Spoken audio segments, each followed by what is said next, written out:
Imagine une nuit sans nuages, pas n'importe où, loin de toute ville, loin de toute lumière artificielle. Tu lèves les yeux, et là, tu vois des milliers d'étoiles. Des centaines, peut-être des milliers. Et tu te dis « Waouh, l'univers est immense ». Mais voilà ce que personne ne te dit ce soir-là. Chaque point lumineux que tu vois appartient à ta galaxie. La Voie lactée, une seule galaxie. Et cette galaxie contient déjà environ 200 à 400 milliards d'étoiles. 200 à 400 milliards, juste dans la nôtre. Alors tu imagines qu'au-delà, il y en a d'autres galaxies.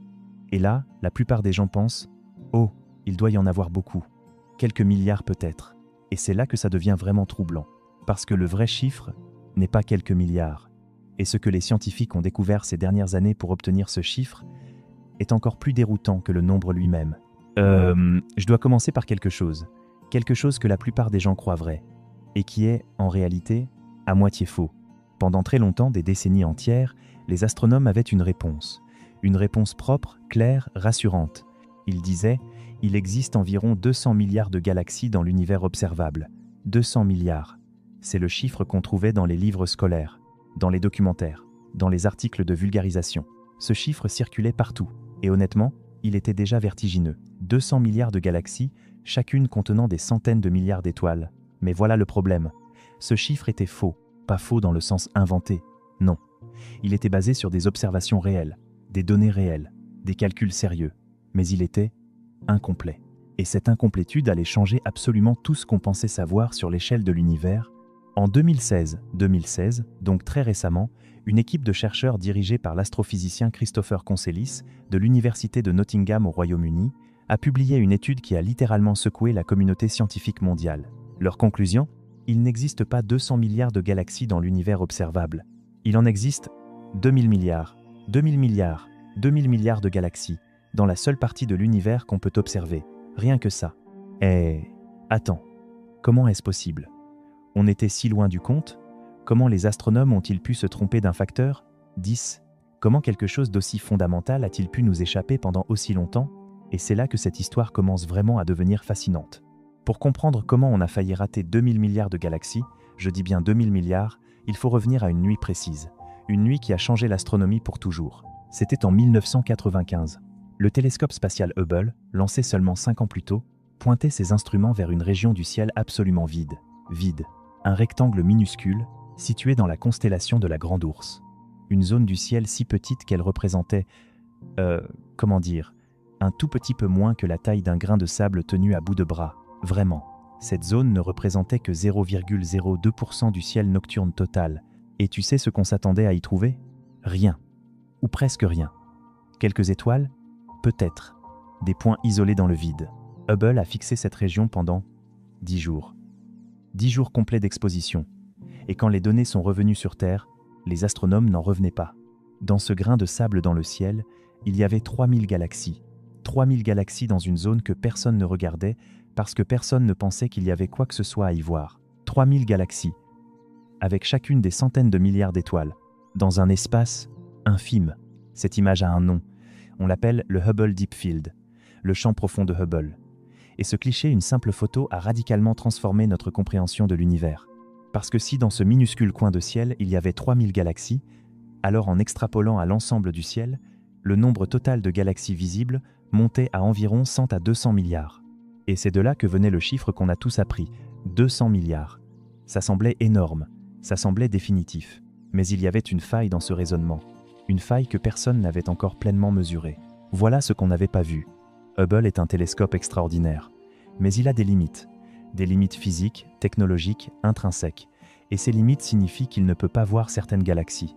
Pas parce qu'elles n'existent pas, mais parce qu'elles sont trop petites, trop lointaines, trop faibles, trop proches des débuts de l'univers, quand la lumière avait besoin de milliards d'années pour nous parvenir. Et c'est exactement là que Christopher Consellis et son équipe ont appliqué une méthode différente. Au lieu de compter les galaxies qu'on voit, ils ont modélisé les galaxies qu'on ne voit pas. Ils ont utilisé des données provenant du télescope Hubble, bien sûr, mais aussi d'autres observatoires terrestres et spatiaux.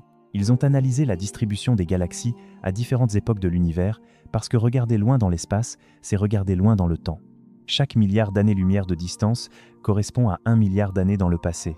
Donc quand on observe des galaxies très éloignées, on voit l'univers tel qu'il était il y a des milliards d'années. Et Et ce que Conselius a constaté, c'est quelque chose de troublant. Plus on regarde loin, plus on remonte dans le temps, plus les galaxies sont nombreuses et petites. Beaucoup plus nombreuses et beaucoup plus petites. Ce qui signifie qu'aux époques très anciennes de l'univers, il existait une quantité phénoménale de petites galaxies naines qui, depuis, ont fusionné, ont été absorbées, ont disparu ou sont devenues invisibles pour nos instruments.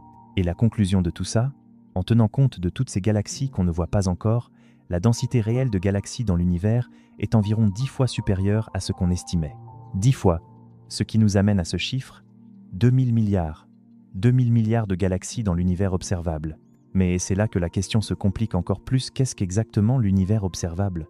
Je veux qu'on s'arrête une seconde là-dessus, parce que cette distinction est fondamentale, et je pense que, beaucoup de gens confondent l'univers et l'univers observable.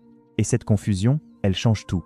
L'univers observable, c'est la bulle de l'espace que la lumière a eu le temps de parcourir depuis le Big Bang pour nous atteindre. Le Big Bang a eu lieu il y a 13,8 milliards d'années. Donc en théorie, on ne peut pas voir plus loin que 13,8 milliards d'années-lumière, non? En réalité, ce n'est pas tout à fait ça non plus, parce que l'espace lui-même s'est expansé pendant tout ce temps. Donc les objets qu'on observe aujourd'hui, à 13,8 milliards d'années-lumière de distance, ont continué à s'éloigner pendant que leur lumière voyageait vers nous. Et aujourd'hui, ils sont en réalité à environ 46 milliards d'années-lumière de nous.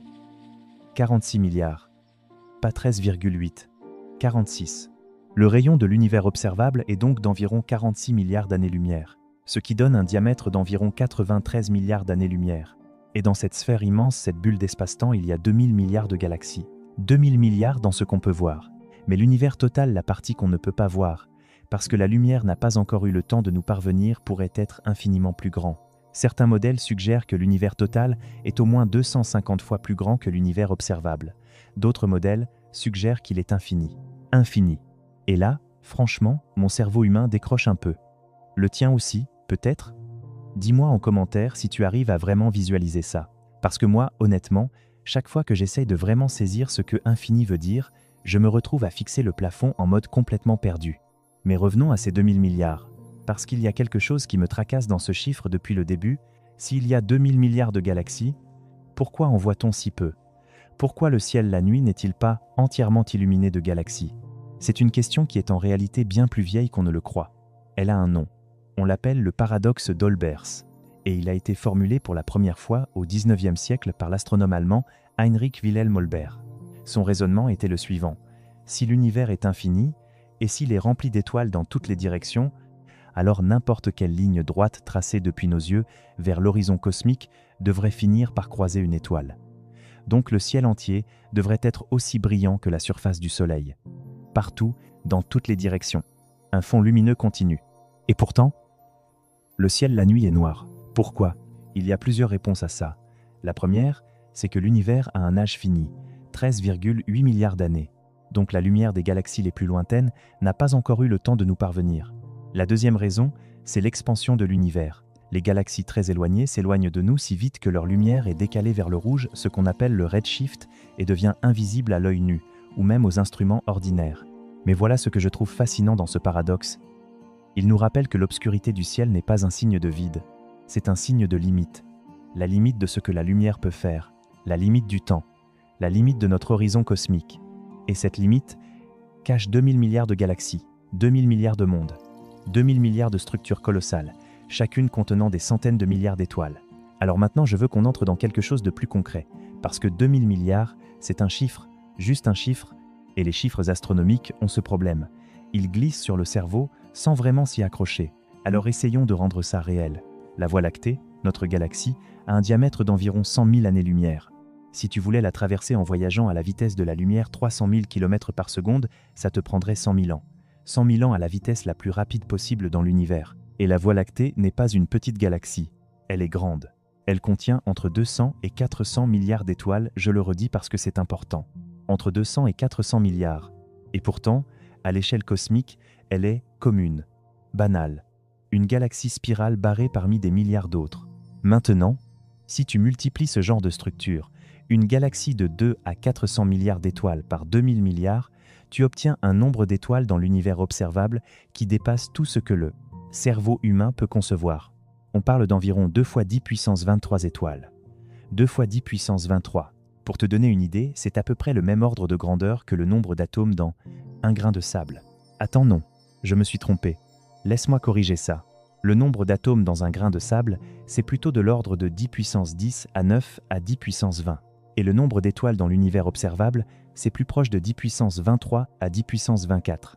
Donc en réalité, il y a davantage d'étoiles dans l'univers observable que d'atomes dans quelques grains de sable. Mieux vaut comparer au nombre d'atomes dans une cuillère de sable, peut-être. Est-ce que je me trompe encore? Dis-moi en commentaire si tu as une meilleure comparaison, parce que là franchement j'essaye de trouver quelque chose qui parle vraiment. Mais voilà où l'histoire prend un tournant inattendu. Parce que jusqu'ici, on a parlé de chiffres, de grandeur, de distance. Et tout ça, c'est déjà renversant. Mais la vraie question, la question qui hante les astronomes depuis des décennies, ce n'est pas combien y en a-t-il. C'est comment se fait-il que ces galaxies existent? Et pour répondre à ça, il faut parler d'une des choses les plus mystérieuses de l'univers, la matière noire. La matière noire est invisible. Elle n'émet pas de lumière. Elle n'absorbe pas de lumière. Elle n'interagit pas avec la lumière du tout. On ne peut pas la voir. On ne peut pas la détecter directement avec aucun instrument actuel. Et pourtant, on sait qu'elle existe. Parce qu'on en voit les effets. Comment? Par la gravité. La matière noire exerce une attraction gravitationnelle sur la matière ordinaire, les étoiles, les gaz, les planètes, et cette attraction crée des structures, des filaments gigantesques, des nœuds, des vides. Une architecture cosmique à grande échelle qu'on appelle la toile cosmique ou cosmic web en anglais. Et sans la matière noire, les galaxies n'existeraient probablement pas. Voilà ce que les simulations informatiques montrent. Peu après le Big Bang, l'univers était presque parfaitement homogène. Presque. Il y avait des fluctuations minuscules dans la densité de la matière. Des régions imperceptiblement plus denses que d'autres. Et c'est la matière noire qui a amplifié ces fluctuations. En s'effondrant sur elle-même sous l'effet de la gravité, la matière noire a créé des puits gravitationnels, des sortes de creux dans lesquels la matière ordinaire, le gaz, a commencé à tomber. Et c'est dans ces puits que les premières galaxies se sont formées. La matière noire représente environ 27% de l'énergie-masse totale de l'univers. La matière ordinaire, tout ce qu'on peut voir, toucher, détecter, ne représente que 5%. 5%. Et les galaxies, toute cette beauté cosmique que Hubble nous a révélée, ces 2000 milliards de structures lumineuses, sont peut-être juste des traces. Des empreintes lumineuses laissées dans un squelette invisible de matière noire. Et maintenant, je veux te poser une question, une vraie question. Est-ce que tu réalises ce que ça signifie? 5%. Tout ce qu'on n'a jamais observé, cartographié, étudié, tout ce qu'on voit en levant les yeux, toute la lumière de 2000 milliards de galaxies représente 5% de ce qui existe. Le reste 95% de l'univers est soit de la matière noire qu'on ne peut pas voir, soit quelque chose d'encore plus mystérieux qu'on appelle l'énergie noire. L'énergie noire. Voilà un concept que j'ai envie qu'on aborde maintenant, parce qu'il est directement lié à notre question de départ, et parce qu'il va encore une fois tout compliquer. L'énergie noire, c'est la force ou peut-être la propriété de l'espace-temps lui-même qui fait que l'univers s'étend. Et pas seulement qu'il s'étend de plus en plus vite. On a découvert ça en 1998. Deux équipes indépendantes d'astronomes, en observant des supernovas lointaines, ont réalisé que l'expansion de l'univers n'était pas en train de ralentir comme on s'y attendait, parce que la gravité devrait freiner les choses mais qu'elle accélérait. Cette découverte a valu le prix Nobel de physique de 2011 à Saul Perlmutter, Brian Schmidt et Adam Ries. Et qu'est-ce que ça implique pour les galaxies? Ça implique que les galaxies lointaines s'éloignent de nous de plus en plus vite. Si vite que certaines sont déjà au-delà de notre horizon observable. Elles s'éloignent plus vite que la lumière peut voyager pour nous parvenir. Ce n'est pas une violation de la relativité. Ce n'est pas la matière qui voyage plus vite que la lumière. C'est l'espace lui-même qui s'étend. Mais le résultat pratique est le même. Leur lumière ne nous atteindra jamais. Elles existent. Mais pour nous, elles sont pour toujours invisibles. Ce qui signifie que les 2000 milliards de galaxies qu'on estime dans l'univers observable sont en train de diminuer. Lentement. Sur des milliards d'années. Des galaxies glissent au-delà de notre horizon, une à une, disparaissant pour toujours dans un au-delà cosmique inaccessible. Et dans des billions d'années, dans un futur si lointain qu'il est presque abstraitement irréel, les civilisations qui existeront peu, être encore observeront un ciel presque vide. Parce que presque toutes les galaxies seront parties au-delà de leur horizon. Ils ne sauront jamais que l'univers en contenait 2000 milliards. Ils penseront être seuls. Mais on n'en est pas là. On est là, maintenant, à une époque incroyablement privilégiée de l'histoire cosmique. Et on a des outils dont nos ancêtres n'auraient jamais pu rêver. Et le plus puissant de ces outils, le plus récent, le plus fascinant, celui qui a tout changé encore une fois, c'est le James Webb Space Telescope. Lancé le 25 décembre 2021, mis en service en juillet 2022, Webb est le télescope spatial le plus avancé jamais construit. Son miroir principal mesure 6,5 mètres de diamètre. Hubble en mesurait 2,4. Mais ce n'est pas juste une question de taille. Webb observe principalement dans l'infrarouge des longueurs d'onde que l'œil humain ne peut pas voir. Et l'infrarouge, c'est précisément ce qu'il faut pour voir les galaxies les plus lointaines. Parce que leur lumière, décalée vers le rouge par l'expansion de l'univers, est arrivée jusqu'à nous dans l'infrarouge. Et ce que Webb a vu, les premières images profitent les Webb Deep Fields, ont révélé des galaxies formées moins de 300 millions d'années après le Big Bang. 300 millions d'années, c'est une fraction infime de l'âge de l'univers. Ces galaxies sont incroyablement anciennes. Et elles étaient là, nettes, lumineuses, surprenantes sur les images de Webb. Mais voilà ce qui a vraiment bouleversé les astronomes. Ces premières galaxies sont étranges. Elles sont trop grosses, trop brillantes, trop massives pour être aussi vieilles. Selon les modèles actuels de formation des galaxies, les premières galaxies auraient dû être petites, chaotiques, peu évoluées, des bébés cosmiques aux contours flous. Mais Webb a trouvé des galaxies massives, déjà formées, déjà structurées, à des époques où elles n'auraient pas eu le temps de se former selon nos théories. Est-ce que nos théories sont fausses? Est-ce que les modèles de formation galactique doivent être réécrits? Ou est-ce qu'on observe quelque chose qu'on ne comprend pas encore? Honnêtement, on ne sait pas, et je pense que c'est là la réponse la plus honnête qu'on puisse donner. Et peut être que toi, là, tu as une intuition, une théorie? Écris-la en commentaire. Je lis vraiment les commentaires. Et peut-être que ta question ou ton hypothèse mérite une vidéo entière. Alors revenons à notre question centrale. Combien de galaxies dans l'univers? On a un chiffre, 2000 milliards dans l'univers observable. Mais on vient de voir que même ce chiffre est fragile. Pourquoi? Parce que nos instruments évoluent. Et à chaque fois qu'ils évoluent, le nombre change. Avec Hubble, on voyait environ 200 milliards de galaxies. Avec les nouveaux modèles de Consolis en 2016, on est monté à 2000 milliards. Avec Webb, on commence à voir des structures que les modèles ne prédisaient pas. Et les estimations vont peu être encore changées. Ce chiffre de 2000 milliards, il est le meilleur qu'on ait aujourd'hui. Mais il n'est pas définitif. Il est une approximation, une estimation basée sur les données disponibles à ce jour, extrapolée à partir de régions observables. Et voilà quelque chose que j'aime dans la science. Elle ne prétend pas tout savoir. Elle dit « Voici ce qu'on sait, voici ce qu'on ne sait pas, et voici comment on continue de chercher. » 2000 milliards de galaxies, c'est l'état actuel de notre connaissance. Et demain, ce chiffre peut-être changera, et c'est exactement ça qui est excitant. Il y a quelque chose dont je n'ai pas encore parlé et qui mérite vraiment qu'on s'y attarde. Parce que jusqu'ici, on a parlé du nombre de galaxies, mais on n'a pas parlé de leur diversité. Et cette diversité, elle est vertigineuse. Les galaxies ne se ressemblent pas. Loin de là. Il y a les galaxies spirales, comme la Voie lactée ou Andromède. Elles ont ces bras enroulés magnifiques, chargés d'étoiles jeunes et brillantes. Ces bras ne sont pas des structures fixes, ils sont en fait des ondes de densité qui se propagent dans le disque galactique, un peu comme une onde dans de l'eau. Quand du gaz traverse un bras spiral, il est comprimé et forme des nouvelles étoiles. C'est pour ça que les bras spiraux semblent si lumineux. Il y a les galaxies elliptiques. Moins photogéniques peut-être, mais souvent bien plus massives. Ce sont de grandes sphères ou ellipsoïdes d'étoiles, sans structure particulière, sans bras. Elles contiennent généralement des étoiles plus vieilles, rougeâtres, et peu de gaz disponible pour former de nouvelles étoiles. Elles ont souvent résulté de fusions de galaxies plus petites. La fusion de galaxies est d'ailleurs quelque chose de fréquent à l'échelle cosmique, même si à l'échelle humaine, ça prend des milliards d'années. Il y a les galaxies irrégulières, des structures chaotiques, asymétriques, souvent le résultat de collisions ou d'interactions gravitationnelles. Les nuages de Magellan, ces petites galaxies satellites de la Voie lactée, visibles depuis l'hémisphère sud, sont des exemples de galaxies irrégulières. Et puis il y a les galaxies naines. Ces minuscules structures qui peuvent contenir seulement quelques milliards d'étoiles. Quelques milliards, ce qui est peu à l'échelle galactique, mais reste un nombre stupéfiant à l'échelle humaine. La Voie lactée est elle-même entourée de dizaines de galaxies naines satellites. Certaines sont si petites et si diffuses qu'on les découvre à peine.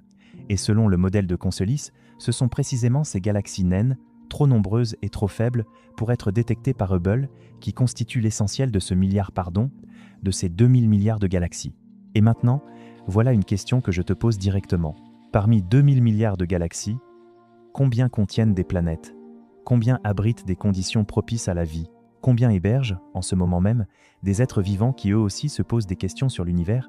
Je ne dis pas ça pour faire du sensationnalisme. Je le dis parce que c'est une question scientifique légitime, une question à laquelle les astronomes et les astrobiologistes tentent de répondre. Et voilà ce qu'on sait. Dans notre seule Voie lactée, on estime qu'il y a des centaines de milliards de planètes. Certaines études suggèrent qu'il pourrait y avoir en moyenne une planète par étoile, voire davantage. Le télescope Kepler, opérationnel entre 2009 et 2010 à 8, a confirmé l'existence de plus de 2500 exoplanètes. 2500 planètes confirmées dans un minuscule coin de notre galaxie. En extrapolant à l'ensemble de l'univers observable, le nombre de planètes pourrait dépasser 10 puissance 24, 1 million de milliards de planètes. Et parmi elles, combien sont dans ce qu'on appelle la zone habitable ni trop chaude, ni trop froide pour permettre la présence d'eau liquide en surface? Les estimations varient, mais certains chiffres avancent que des milliards de planètes pourraient se trouver dans cette zone. Et pourtant, on n'a toujours pas détecté de signes certains de vie intelligente extraterrestre. C'est ce qu'on appelle le paradoxe de Fermi. Et c'est peut être l'un des grands mystères non résolus de l'astrophysique. Si l'univers est si immense, si peuplé de planètes potentiellement habitables, où sont-ils tous? Je n'ai pas la réponse. Personne n'a la réponse. Et peut-être que cette absence de réponse est elle-même une information importante. Mais il y a une dernière dimension de cette question que je veux absolument aborder, parce qu'elle est selon moi la plus philosophiquement dérangeante de toutes. Et c'est la question de ce qui se passe au bord de l'univers observable. Quand on regarde dans une direction quelconque du ciel avec le télescope le plus puissant du monde, on finit par atteindre une limite. On appelle ça le mur de feu cosmique, ou plus précisément la surface de dernière diffusion, le Cosmic Microwave Background, le fond diffus cosmologique. C'est la limite de ce qu'on peut voir, parce qu'au-delà, l'univers primitif était trop dense et trop chaud pour que la lumière puisse se propager librement. Et au-delà de cette limite, on ne sait pas. On ne peut pas savoir, pas avec nos instruments actuels, pas avec aucune technologie qu'on puisse concevoir aujourd'hui. Mais les modèles théoriques suggèrent que l'univers continue, probablement très longtemps, peut-être indéfiniment, et qu'il contient, au-delà de notre horizon, encore plus de galaxies, des quantités encore plus inimaginables de galaxies. Et voici quelque chose qui me fait vraiment réfléchir. Les 2000 milliards de galaxies qu'on estime dans l'univers observable pourraient représenter une fraction infime de l'univers total. Une fraction si petite qu'elle serait comparativement aussi insignifiante qu'un atome dans tout l'océan Pacifique. L'univers que nous connaissons peut être une bulle parmi d'autres bulles dans un univers infiniment plus grand. Et dans chacune de ces bulles, si l'inflation cosmique s'est produite différemment dans différentes régions, comme certaines théories le suggèrent, les constantes physiques elles-mêmes pourraient être différentes. Les lois de la physique, la vitesse de la lumière, la gravité, la charge de l'électron, des univers parallèles avec des physiques différentes. Ce n'est pas de la science-fiction, c'est une hypothèse scientifique sérieuse, défendue par des physiciens comme Max Tegmark ou Alan Guth. Elle n'est pas confirmée, je dis bien. Elle n'est pas confirmée, mais elle n'est pas non plus réfutée. Elle reste pour l'instant dans ce territoire inconfortable où la science et la philosophie se touchent sans vraiment se rejoindre. Et c'est pour ça que la question « combien de galaxies ?» n'est pas une simple question de comptage. C'est une porte d'entrée vers les questions les plus profondes qu'on puisse poser sur la nature de la réalité. Alors, où en est-on?